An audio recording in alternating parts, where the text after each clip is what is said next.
رسول اللہ صلی اللہ علیہ وسلم کی سیرت کا دوسرا مرحلہ ہے بعثت تا ہجرت، اور اس کو مکی دور بھی کہا جاتا ہے۔ اس کی مدت ہے 13 سال۔ 13 سالوں میں رسول اللہ صلی اللہ علیہ وسلم نے اسلامی امت کی بنیاد رکھی، ایک امت بنا، رنگ، زبان، وطن، نسل، علاقہ، یہ سب تفریقیں ختم، ایک امت کے افراد۔ اور پھر یہ مکی دور 3 مرحلوں میں تقسیم ہے۔ پہلا مرحلہ خفیہ دعوت، 3 سال۔ دوسرا مرحلہ علانیہ دعوت اندرون مکہ کے اندر، 7 سال۔ تیسرا مرحلہ علانیہ دعوت بیرون مکہ، نبی کریم علیہ السلام باہر آ گئے، یہ 3 سال، 13 سال ہو گئے۔ اس تیسرے مرحلے میں ہم چل رہے ہیں، علانیہ دعوت بیرون مکہ۔ آپ نے سنا پچھلی مجلس میں نبی کریم علیہ السلام کو طائف میں بہت ستایا گیا، 3 میل تک آپ کو پتھر مارے گئے، لہو لہان کیا گیا آپ کو، اور نہایت ظالمانہ سلوک کیا گیا۔ اگر کوئی کسی کی بات نہ مانے تو نہ مانے، مرضی ہے، کم از کم انسانیت کا سلوک تو کرے۔ 3 میل تک، اور مارتے مارتے آپ گر جاتے، کمزور تو پھر اٹھا کر کھڑا کرتے اور مارتے۔ حضرات، یہ کہنا بھی آسان ہے، سننا بھی آسان ہے۔ آپ علیہ السلام بہت دکے ہوئے واپس ہوئے، اور مکہ کے قریب پہنچے تو نہ طائف میں جگہ، اور مکہ والا بھی نہیں چھوڑ رہا۔ اب آپ علیہ السلام مکہ سے بعد ٹھہر گئے، اور مکے والوں کو پیغام بھیجتے ہیں، ایک کو کہ مجھے امان دے دو کہ میں داخل ہو جاؤں، تو ایک کہتا ہے میں نہیں دے سکتا امان، دوسرے نے، تیسرے نے، آخر مطعم بن عدی ایک آدمی تھا، اس نے امان دی اور آپ مکے میں آ گئے۔ لیکن بہرحال آپ کی زندگی بہت مشکل کے اندر تھی۔ ایسے موقع پر ایک بڑا واقعہ پیش آیا، ہر مشکل کے بعد آسانی، یہ اللہ کا قانون۔ تو ایک بہت بڑا واقعہ پیش آیا جس کو ہم اسراء اور معراج کہتے ہیں۔ نبی کریم علیہ السلام معراج پر گئے، اس کو اسراء بھی کہتے ہیں، معراج بھی کہتے ہیں۔ پارہ نمبر 15 سورہ اسراء یا سورہ بنی اسرائیل کے اندر یہ واقعہ ذکر۔ اب اس سے متعلق باتیں دیکھتے ہیں۔ اسراء زمینی سفر کو کہا جاتا ہے، معراج آسمانی سفر کو کہا جاتا ہے۔ نبی کریم علیہ السلام ام ہانی کے مکان میں تھے، یہ آپ علیہ السلام کی پھپھیزاد بہنیں۔ حضرات، یہ دیکھ رہے ہیں حرم ہے، یہ صفا مروہ کی پٹی ہے، یہ حرم کے گیٹ ہیں بڑے، یہ پرانی تعمیر ہے، اس میں ایک گیٹ نہیں ہے، فہد نے جو کام کیا وہ نہیں ہے اس میں۔ یہ باب الفتح، یہ باب العمرہ، یہ باب عبدالعزیز۔ یہاں ایک اور تعمیر ہوئی ہے فہد کے زمانے میں، تو ایک اور گیٹ ہے، اس کا نام باب فہد ہے۔ 4 بڑے گیٹ حرم کے، ورنہ چھوٹے چھوٹے تو کئی ہیں۔ یہ باب عبدالعزیز سے جب جاتے ہیں تو آگے یہاں پر ام ہانی کا مکان تھا، اب حرم کے اندر آ گیا، اور ایک پلر ابھی بھی ہے لیکن وہاں کی حکومت کا طریقہ ہے کہ وہ ان نشانیوں کو زیادہ ظاہر نہیں کرتے. تو ایک پلر اب بھی کچھ نشانیاں ہیں، وہاں ام ہانی کا مکان تھا. آپ علیہ السلام کو ام ہانی کے مکان سے یہاں لایا گیا. یہ چھوٹی دیوار نظر آ رہی ہے آپ کو، اس کو حتیم کہتے ہیں. یہاں لایا گیا. یہاں سے زمزم کے کنویں پر لے جایا گیا اور آپ کا سینہ چاک کیا گیا اور زمزم کے پانی سے دھویا گیا. اور پھر یہاں سے براق پر سوار کر کے آپ گئے ہیں بیت المقدس، مسجد اقصی. یہ نظر آ رہا ہے مکہ مکرمہ. یہاں سے نبی کریم علیہ السلام سوار ہوئے، براق پر جا رہے ہیں، جبریل علیہ السلام ساتھ ہیں. تو آپ کو ایک زمین پر اتارا گیا جہاں کھجوریں تھی، کہ آپ یہاں اتر کر 2 رکعت پڑھیں، اور آپ کو بتایا گیا کہ یہ آپ کی ہجرت کی جگہ ہے. یہاں سے پھر سوار ہو کر آئے ہیں ادھر. یہ نظر آ رہا ہے آپ کو عقبہ. تبوک سے آگے مدین کا علاقہ آتا ہے. یہاں وہ علاقہ ہے شجر موسیٰ، یا موسیٰ علیہ السلام اللہ تعالیٰ سے بات ہوئی تھی، یہاں اتارا گیا. پھر مدین کے اندر شعیب علیہ السلام کی بستی، وہاں پھر ہوتے ہوئے بیت المقدس کے اندر بیت اللحم جہاں عیسیٰ علیہ السلام کی پیدائش ہوئی، اور وہاں سے مسجد اقصی میں لایا گیا. القدس پورا شہر، اس کے اندر مسجد اقصی ہے، یہاں آپ علیہ السلام کو لائے گا. یہ نظر آ رہا ہے آپ کو، یہ پورا القدس شہر ہے، اور اس کے اندر یہ پورا ایریا ہے، یہاں سے لے کر یہ پورا ایریا، اس کو مسجد اقصی کہا جاتا. لوگوں میں یہ مشہور ہے کہ یہ گنبد مسجد اقصی ہے. اس کا نام تو قبۃ الصخرہ ہے، یہ مسجد اقصی نہیں ہے. مسجد اقصی اس پورے ایریا کا نام. آپ علیہ السلام جب سفر کر کے گئے ہیں تو اس وقت کوئی مسجد نہیں تھی یہاں پر. اس کو ایک زمانے میں عیسیٰ علیہ السلام کے آسمان پر جانے کے 40 سال بعد ایک رومی بادشاہ تیتس رومی نے بالکل ختم کر دیا تھا. تو یہاں صرف یہ ایریا تھا. نبی کریم علیہ السلام یہاں گئے، یہاں براق کو روکا گیا، اور یہاں نبی کریم علیہ السلام نے نماز پڑھی. تمام انبیاء کرام بھی آئے تھے، یہاں نماز ہوئی. یہاں سے آپ علیہ السلام پھر گئے ہیں آسمانوں کی سیر پر. یہ بات مشہور ہے کہ یہ گنبد قبۃ الصخرہ، اس کے نیچے ایک چٹان ہے، یہاں سے نبی کریم علیہ السلام گئے.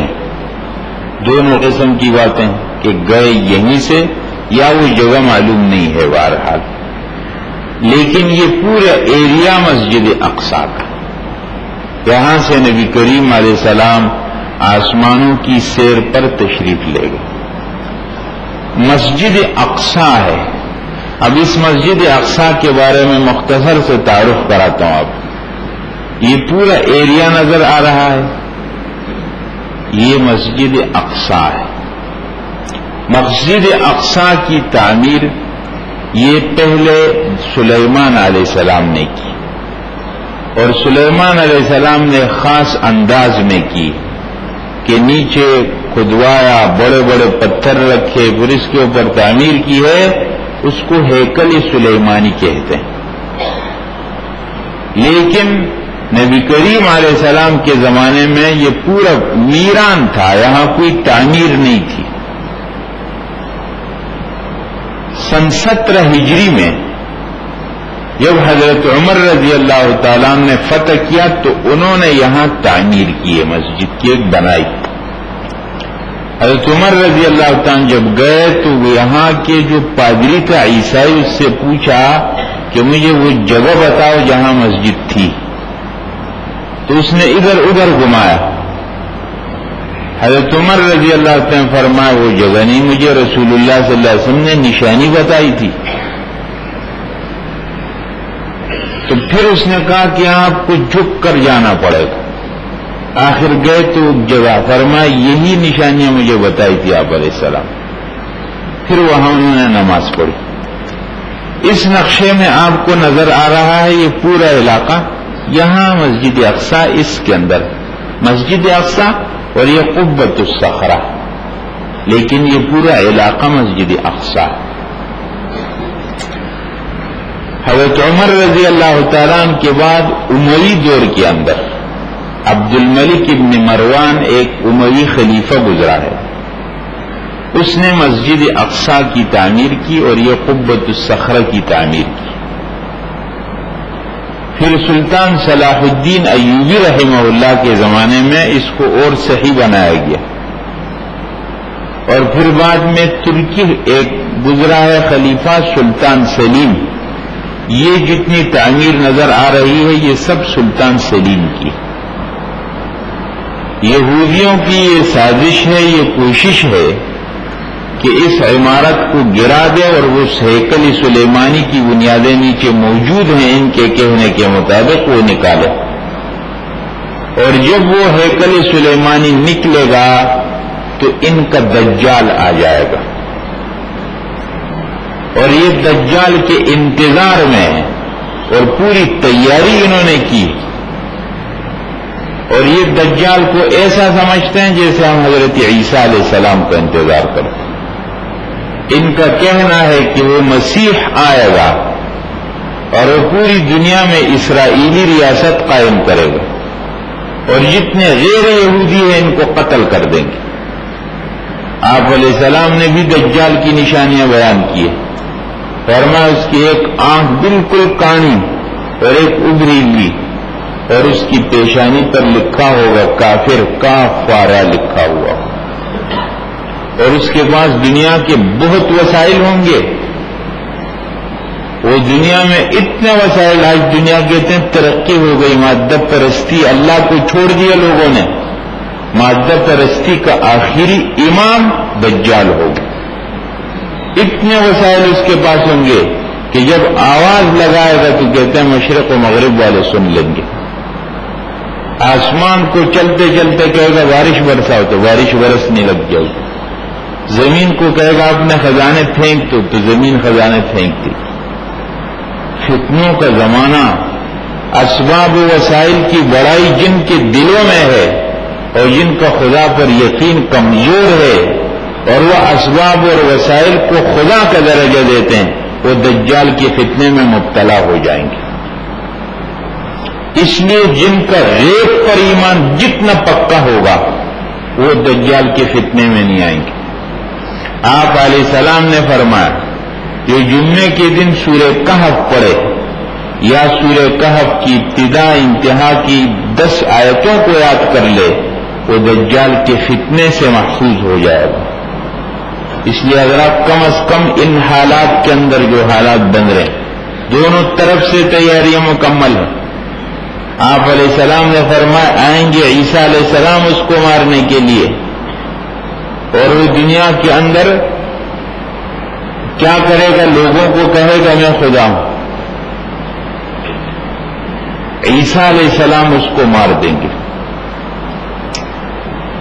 تو وہ لوگوں کو انہی اسباب کی بنیاد پر گمراہ کرے گا. کہے گا میں یہ کر دوں گا، تیرے باپ کو میں ماں باپ کو زندہ کر کے لیا ہوں، جنات اس کے پاس بہت ہوں گے تو لے آئے گا. کہے گا یہ دیکھ، وہ کہیں گے بیٹا ہاں اس کی بات مان لو. فتنوں کا زمانہ.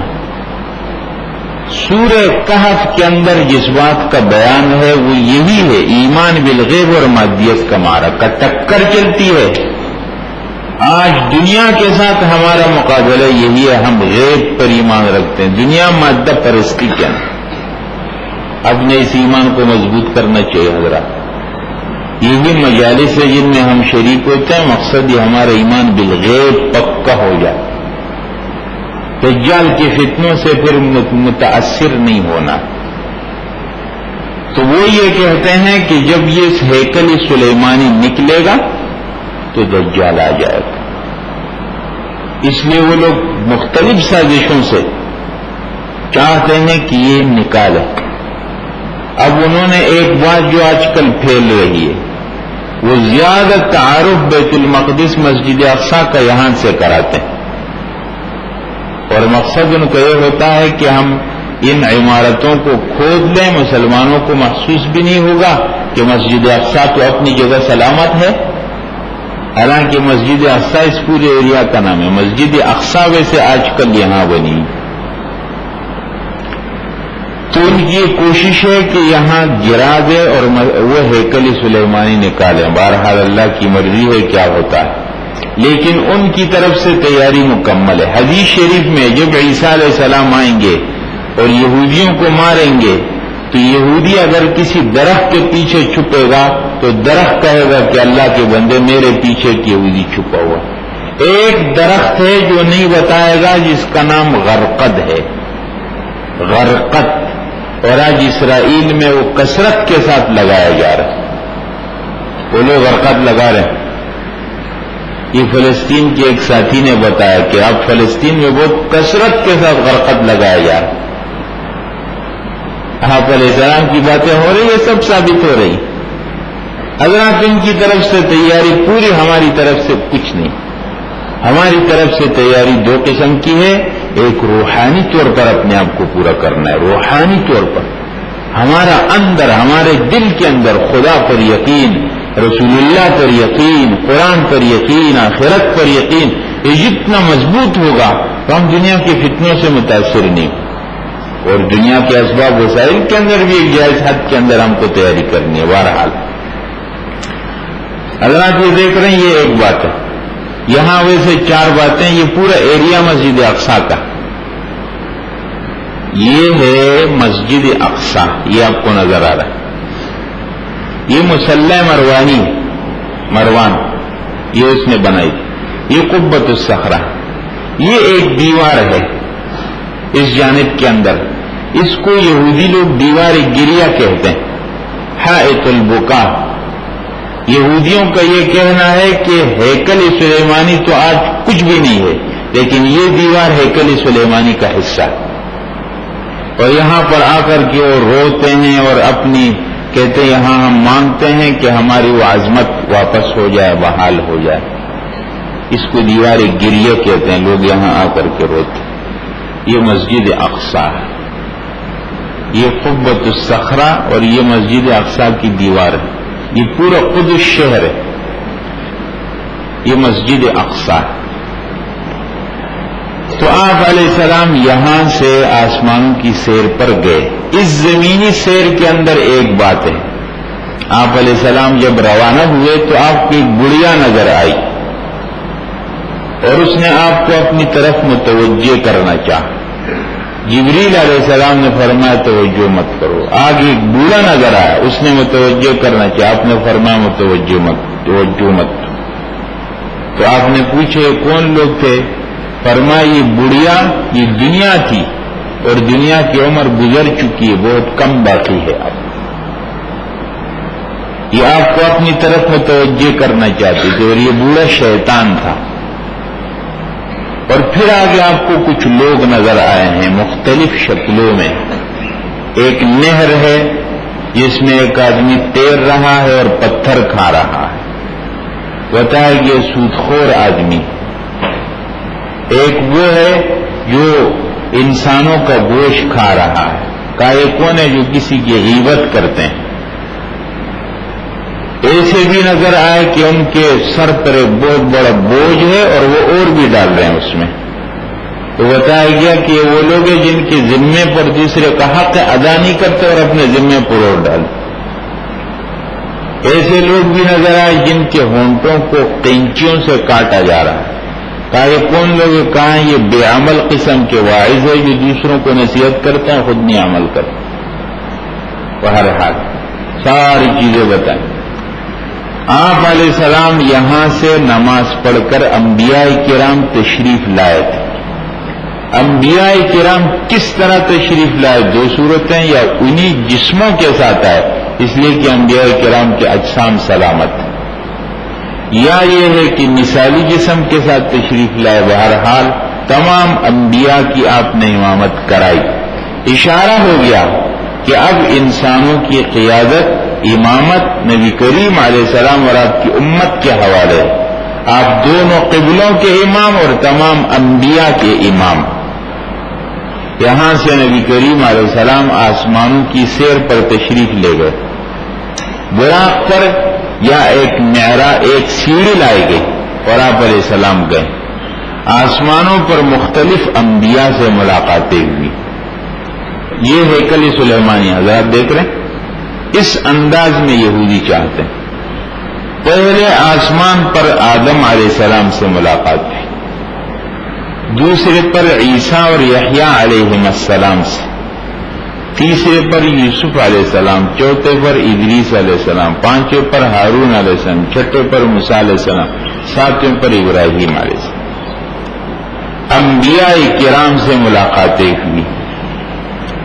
اس سے اوپر گئے سدرۃ المنتہا, اس سے اوپر شریف الاقلام, قلم چل رہے تھے, آواز آ رہی تھی. اس سے اوپر اللہ جل جلالہ سے ملاقات, بات چیت, کلام. اللہ تعالیٰ کا دیدار ہوا نہیں ہوا, صحابہ کرام کی دو باتیں. عبداللہ ابن عباس رضی اللہ عنہما کہتے ہیں کہ اللہ کا دیدار بھی ہوا, اور وہ جو ہے ابن مسعود رضی اللہ تعالیٰ عنہ وہ اس کے منکر ہیں. یہ باتیں پھر نبی کریم علیہ السلام کو اللہ تعالیٰ سے بات چیت, اور اس میں 3 آپ کو عطایا. ایک تو 50 نمازیں, سورۃ البقرہ کی آخری صورتیں, اور یہ بات کہ امت کا کوئی آدمی شرک کے بغیر مرے گا تو اللہ تعالیٰ اس کی بخشش کرے. یہ نمازیں 50 سے ہوتی ہوتی 5 رہ گئی. نبی کریم علیہ السلام یہ سب کچھ لے کر واپس آئے, اور صبح فجر کی نماز آپ نے مکہ میں پڑھی. آپ نے مکہ کے لوگوں کو جب بتایا تو لوگوں نے بہت مذاق اڑا, اور ابو جہل نے تو بہت بات مشہور کر دی, اور لوگوں میں شک میں ڈالا, اور کچھ لوگوں کو مرتد بھی بنا دی. حضرت ابوبکر رضی اللہ تعالیٰ عنہ کو کہا کہ آپ کا ساتھی یہ کہتا ہے کہ میں ایک رات کے اندر بیت المقدس گیا ہوں, وہاں سے آسمانوں کی سیر پر گیا ہوں. دیکھو اس کا دماغ خراب ہے, ہم پہلے ہی کہتے تھے. حضرت ابوبکر رضی اللہ تعالیٰ عنہ فرمایا اگر اس نے کہا تو سچ. وہاں سے لقب پڑا صدیق کا. یہ معراج کا واقعہ ہوا. اب یہاں زیادہ باتوں کی ضرورت بہرحال نہیں ہے, لیکن ایک شبہ جو عقل پرست طبقہ کہتا ہے کہ یہ قصہ غلط ہے, نعوذ باللہ. کیوں؟ اتنے مختصر وقت کے اندر یہ سفر ہو ہی نہیں سکتا. اگر اس زمانے میں کہا جاتا کہ کوئی اتنے گھنٹے کے اندر یہاں سے جا سکتا ہے سعودیہ, یہاں سے تو اس کو بھی غلط کہتے, لیکن آج تو دنیا نے مان لیا. اگر دنیا نے اتنی تیز رفتاری اب تک ایجاد نہیں کی ہے تو دنیا نے نہیں کی, اللہ کی قدرت میں تو ابھی بھی ہے. اگر دنیا میں اس وقت کہا جاتا کہ نبی کریم علیہ السلام مثلا آج کی بات کی جاتی کہ ایک آدمی پاکستان سے اڑ کر کے جدہ 4 گھنٹے میں پہنچتا تو کہتے غلط ہے, ہم نہیں مانتے. لیکن حضرات آج تو مان رہے ہیں, دیکھ رہے ہیں خود. دنیا کی ایجاداتیں جو ہو رہی ہیں تیز رفتاری آ رہی ہے, آ رہی ہے, آ رہی ہے. آپ دیکھتے ہیں منٹ سیکنڈ کے اندر ٹیلی فون یہاں سے دنیا کے دوسرے کونے تک مل جاتا ہے اور بات چیت ہو جاتی. یہ بات بھی سمجھ میں تو نہیں آتی. اگر دنیا والے نہیں کر سکتے تو اللہ کر سکتے ہیں. دنیا والوں کی غلطی یہاں ہوتی ہے, وہ اللہ کی قدرت کو اپنی قدرت پر قیاس کرتے ہیں. ہم نہیں کر سکتے تو اللہ بھی نہیں کر سکتے. یہ تو اللہ کی قدرت ہے, اس میں کوئی ایسی بات نہیں ہے کہ عقل کے خلاف ہے. عقل سے وہ عقل کی رسائی نہیں ہے تو عقل کی رسائی نہیں ہے. باقی کچھ لوگوں نے کہا کہ یہ خواب کے اندر ہوا ہے, یہ بات بھی غلط ہے. یہ بالکل بیداری کے اندر ہوا ہے. اگر خواب کے اندر ہوا تو کون سا کمال ہو گیا؟ خواب میں تو ہم بھی آسمانوں پر گئے ہوں. اور پھر ابو جہل نے کیوں اتنے لوگوں کو فتنے کے اندر ڈالا؟ خواب میں کوئی نہیں دیکھ سکتا ہے کیا؟ خواب میں تو ہم دیکھتے رہتے ہیں فلانی جگہ سے فلانی جگہ چلے گئے. ایک رات کے اندر کیا 10 منٹ کے اندر ہم خواب دیکھتے ہیں کہ وہاں سے ہو کر کے واپس بھی آ گئے.